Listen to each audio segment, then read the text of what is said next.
बिस्मिल्लाहिर्रहमानिर्रहीम, अस्सलाम वालेकुम। उम्मीद है आप सब खैरियत से होंगे। अल्लाह ताला से दुआ है कि हम सबको अपने सामान में रखें। आज हम पोटैटो टिक्का स्टिक्स बना रहे हैं। इसके लिए हमने एक बड़े साइज़ का आलू लेके उसके ऐसे हमने कटिंग कर लिया है। आलू ना ज़्यादा बड़े हों ना छोटे हों, जो दरमियाने साइज़ की कटिंग कर लेनी है। पानी को मैंने पहले ही बॉयल करने के लिए रख दिया है। पानी में उबाला आ गया है। इसमें हमने 1 स्पून नमक का डाल देना है और ये जो आलू है ये इसमें डाल देने हैं। बिस्मिल्लाहिर्रहमानिर्रहीम। आलू को हमने 70 से 80% बॉयल करना है। अब एक बाउल में हम इसका बैटर रेडी करते हैं जो कि हमने आलू के ऊपर लगाना है। उसके लिए हमने 2 अंडे लिए हैं। बिस्मिल्लाहिर्रहमानिर्रहीम। इसमें हाफ टी स्पून हमने नमक का डाला, हाफ टी स्पून लाल मिर्च।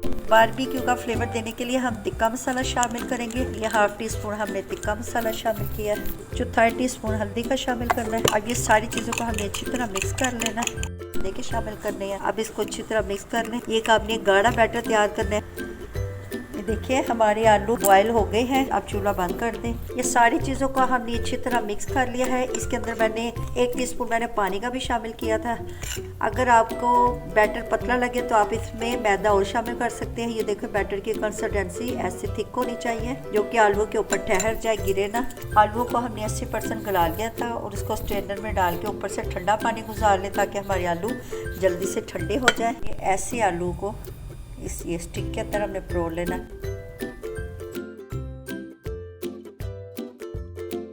आलू को हमने स्टिकों में परोड़ लिया है। अब ये जो बैटर है इसको ये ब्रश के साथ हमने इसके ऊपर लगाना है। ये देखिए ये काफ़ी थिक हमने ये बहुत मज़े की बनेगी। ये आपने पोटैटो जो स्टिक है ये आपने ज़रूर रेडी करनी है। बच्चे और बड़े सब बार बार आपसे फरमाइश करेंगे। बाहर ये सारे स्टिक हमने रेडी कर ली हैं। चलिए आइए अब इन्हें फ्राई करते हैं। इसके लिए हमने ऑयल मैंने पहले ही गर्म करने के लिए रखा हुआ है। चलिए आइए इन्हें फ्राई करते हैं। इसको हमने मीडियम फ्लेम पे हमने पकाना है क्योंकि हमारे जो आलू हैं वो कुक हैं। देखिए माशाल्लाह बड़ा प्यारा सा कलर आ गया है। अब इसकी साइड हमने चेंज कर दी है।